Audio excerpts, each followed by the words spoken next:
तो finally Trump और Zelensky की मीटिंग हो ही गई। यूक्रेनियन प्रेसिडेंट जेलेंस्की ने वॉशिंगटन डीसी में यूएस प्रेसिडेंट डोनाल्ड ट्रंप से मुलाकात की।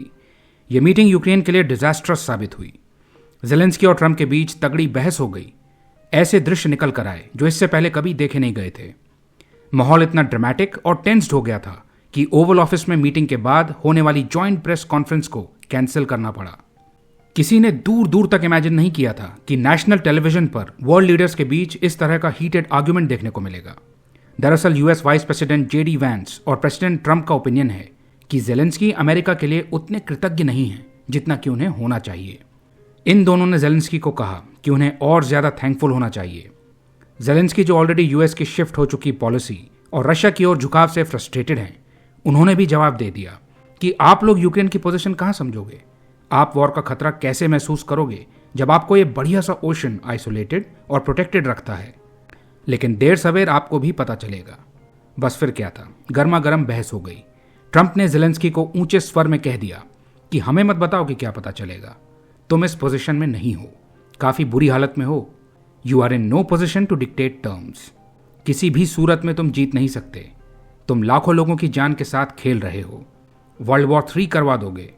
ओवल ऑफिस में बैठकर अमेरिका का अपमान कर रहे हो। जेलेंस्की भी ऊंचे स्वर में जवाब देते रहे। हीटेड आर्ग्यूमेंट्स हुए और बात बिगड़ गई। कोई अग्रीमेंट हो न सका। ट्रंप से मिलने से पहले जेलेंस्की यूएस सेनेटर्स से मिले थे। उनके साथ मिलिट्री असिस्टेंस और मिनरल्स डील को लेकर चर्चा की थी। अमेरिका को उसके सपोर्ट के लिए धन्यवाद भी दिया था। कुल मिलाकर जेलेंस्की की सेनेटर्स के साथ मीटिंग कंस्ट्रक्टिव थी। यहां तक सब सही चल रहा था। ड्रामा बाद में हुआ। वैंस और ट्रंप के क्रिटिसिज्म और जेलेंस्की की रिप्लाई से माहौल गर्मा गया और मीटिंग को एब्रप्टली एंड करना पड़ा। और बिना अग्रीमेंट साइन किए जेलेंस्की अपने शेड्यूल से पहले ही व्हाइट हाउस से चले गए। बाद में ट्रंप ने अपने social media platform truth social से भी जेलेंस्की को जमकर सुनाया और बोला कि अभी जेलेंस्की पीस के लिए तैयार ही नहीं है। जब भी भविष्य में वो शांति के लिए तैयार हों, वो दोबारा आ सकते हैं। जेलेंस्की की यह ट्रिप काफी एम्बैरेसिंग रही। उन्हें काफी ह्यूमिलिएशन झेलना पड़ा। उन्हें खुली धमकी मिली कि बिना डील के अमेरिका अपना सपोर्ट खींच लेगा, फिर अपने दम पर लड़ते रहना।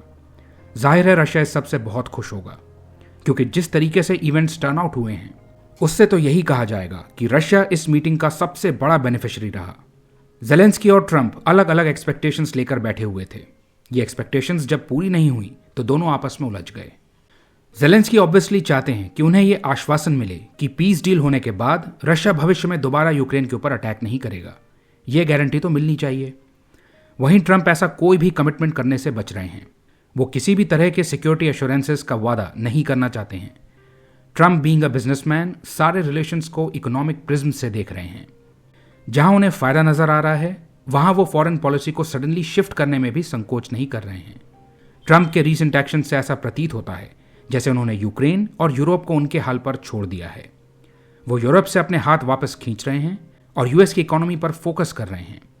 यूक्रेन के साथ भी ट्रांजैक्शनल अप्रोच अपना रहे हैं। आज विश्व में क्रिटिकल मिनरल्स की मारामारी है। क्रिटिकल मिनरल्स सबको चाहिए।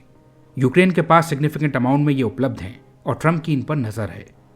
ट्रंप चाहते हैं कि अमेरिकन कंपनीज को इनकी एक्सेस मिले ताकि यूएस ने यूक्रेन को जो एड में बिलियंस ऑफ डॉलर्स दिए हैं उन्हें रिकवर किया जा सके। ट्रंप के अनुसार वो धनराशि कोई चैरिटी नहीं थी, वो इन्वेस्टमेंट था और अब यूएस को उसके रिटर्न्स चाहिए। इसलिए यूक्रेन के ऊपर मिनरल्स डील का दबाव बनाया जा रहा है। ट्रंप ने ओपनली जेलेंस्की को कह दिया कि बिना यूएस के सपोर्ट के वो रशिया के सामने 2 हफ्ते भी ना टिक पाते। याद दिलाया कि यूएस ने $350 बिलियन यूक्रेन को एड में दिए हैं, तो ये बात ध्यान रखो और डील करो, और नहीं तो फिर रशिया से खुद निपट लेना। मतलब एक तरह से रशिया को फ्री हैंड दे दिया जाएगा, जैसे मिडिल ईस्ट में इजराइल को मिल गया है। यूक्रेन को पता है कि ये एक्सप्लॉइटेटिव डील साइन कर ली तो आगे आने वाली जनरेशंस यूएस का उधार चुकाते चुकाते थक जाएंगी। ऊपर से यूएस यूक्रेन को यूरोप के भरोसे छोड़ रहा है, कोई सिक्योरिटी गारंटीज नहीं दे रहा है, ये जानते हुए भी कि पास्ट में रशिया पीस डील्स तोड़ भी चुका है। तो बिना यूएस की गारंटीज के ये पीस डील बहुत फ्रेजाइल रहेगी। यूक्रेन यूएस की बैकिंग की आस लगाए बैठा है और ट्रंप का कहना है कि ये वॉर हमारी समस्या नहीं है बल्कि यूरोप की समस्या है, तो यूरोप को ही सिक्योरिटी बर्डन उठाना चाहिए। यूएस क्यों अपने रिसोर्सेज जाया करे। तो यूक्रेन इतनी अनफेयर डील साइन नहीं करना चाहता है और ट्रंप हर हाल में ये डील चाहते हैं, और इसी कॉन्फ्लिक्ट ऑफ इंटरेस्ट के कारण ओवल ऑफिस में ये क्लैश हुआ। जब जेलेंस्की ट्रम्प से बहस कर रहे थे तब इस यूक्रेनियन डिप्लोमेट के रिएक्शन से आपको पता लग जाएगा कि यह कितना बड़ा ब्लंडर है। इस समय जब यूक्रेन के सामने एग्जिस्टेंशियल थ्रेट है, उस समय यूक्रेन यूएस को नाराज करना अफोर्ड ही नहीं कर सकता था। यूक्रेन अच्छे से जानता है कि बिना यूएस के सपोर्ट के वो रशिया के सामने टिक नहीं सकता। यूक्रेन के पास इस समय बहुत लिमिटेड बार्गेनिंग पावर है, उसे कॉम्प्रोमाइज करना ही पड़ेगा। बट जेलेंस्की अड़े हुए हैं, बिल्कुल भी कॉम्प्रोमाइज नहीं करना चाहते हैं। जबकि लड़ाई जारी रखने के लिए यूक्रेन के पास संसाधन नहीं है, मैन पावर की शॉर्टेज आ रही है। ऐसे में यूएस का सपोर्ट बहुत जरूरी है। फर्दर ट्रम्प से कैसे डील करना है, उसका सबसे बेसिक रूल है कि उनके सामने रिस्पेक्टफुल रहो। ट्रम्प वो व्यक्ति हैं जो लॉयलिस्ट्स को बहुत रिवॉर्ड करते हैं और उनके अगेंस्ट जाने वाले को पनिश जरूर करते हैं। तो उनसे डील करने का एक तरीका है। कोई कारण है ना जो जेडी वैंस और इलॉन मस्क ट्रम्प की तारीफ करते रहते हैं। ये लोग समझते हैं कि यदि डिसएग्री भी करना है तो कायदे से करो, ऐसे लड़ने मत लग जाओ, उसी में फायदा है। ये बात जेलेंस्की को सोचनी चाहिए थी। यूक्रेन वॉर 3 साल से चल रहा है, लेकिन इस मीटिंग में जेलेंस्की के इन एक्सपीरियंस की वजह से 10 मिनट में जितना डैमेज यूक्रेन को हुआ और आगे होगा, उतना एक दिन में पहले कभी नहीं हुआ होगा। एक तरह से ओवल ऑफिस में इस मीटिंग ने वॉर का फ्यूचर तय कर दिया है। जेलेंस्की ने सेल्फ गोल कर लिया है, सिंगल हैंडेडली रशिया को बहुत बड़ा एडवांटेज दे दिया है। इस बड़े ब्लंडर के बाद बहुत से यूरोपियन देश ओपनली यूक्रेन के सपोर्ट में आए हैं। काफी यूरोपियन लीडर्स ने ट्वीट करके अपना सपोर्ट जताया है। जेलेंस्की इस समय इस सपोर्ट के महत्व को अच्छे से जानते हैं। यूएस के साथ टाई स्ट्रेंड होने के बाद अब वो अर्जेंटली ज्यादा से ज्यादा सपोर्ट इकट्ठा करने की कोशिश कर रहे हैं। हर एक यूरोपियन लीडर को पर्सनली धन्यवाद दे रहे हैं, क्योंकि वो जानते हैं कि यूएस की तरफ से आने वाली अनकंडीशनल एड की सुविधा अब समाप्त हो चुकी है। ट्रम्प के under there is no free lunch. इस शाउटिंग मैच के दौरान यूक्रेन ने यूएस सपोर्ट सिक्योर करने के गोल को खुद ही डिस्ट्रॉय कर लिया। ट्रम्प ने इस मीटिंग को मीनिंगफुल बताया, क्योंकि ट्रम्प इस मीटिंग में जेलेंस्की के बिहेवियर को यूज करके अब और इजीली यूरोप के ऊपर रिस्पॉन्सिबिलिटी शिफ्ट कर पाएंगे, अपने मिलिट्री कमिटमेंट्स को रिड्यूस कर पाएंगे और अपने आगे के एक्शंस को जस्टिफाई भी कर पाएंगे। जेलेंस्की के ऐसे पब्लिक ह्यूमिलिएशन को देख के रशिया खुशी से झूम उठा है।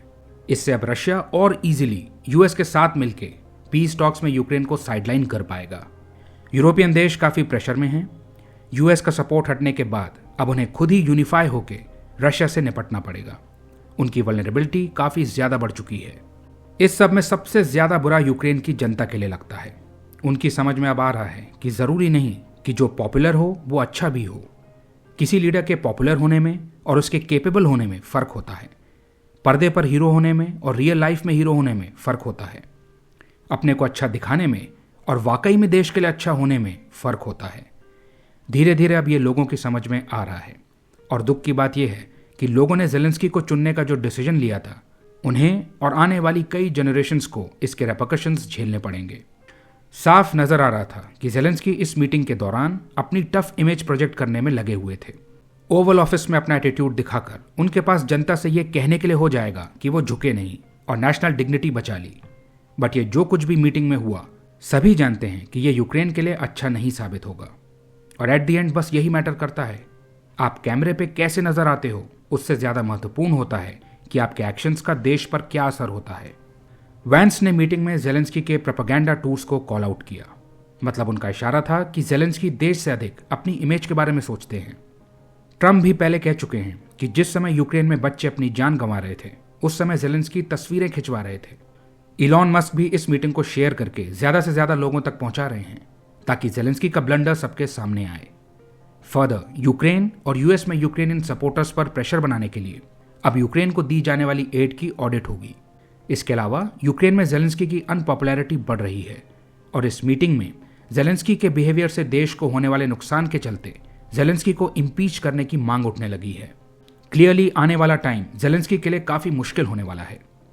जेलेंस्की के पास बहुत बड़ी जिम्मेदारी थी और यूएस का सपोर्ट पाने की अपॉर्चुनिटी थी, बट उन्होंने अपने बिहेवियर से सब कुछ गंवा दिया। जिस प्रकार भारत के विदेश मंत्री डॉक्टर एस जयशंकर की डिप्लोमेसी के बारे में दुनिया भर में लिखा जाता है, उनके द्वारा लिए गए स्टेप्स को डिप्लोमेसी की मास्टर क्लास कहा जाता है, ठीक उसके विपरीत जेलेंस्की के बारे में लिखा जा रहा है और आगे भी लिखा जाएगा। ओवल ऑफिस में बैठकर डिप्लोमेसी कैसे नहीं करनी चाहिए, यह जेलेंस्की ने सारी दुनिया को दिखा दिया है।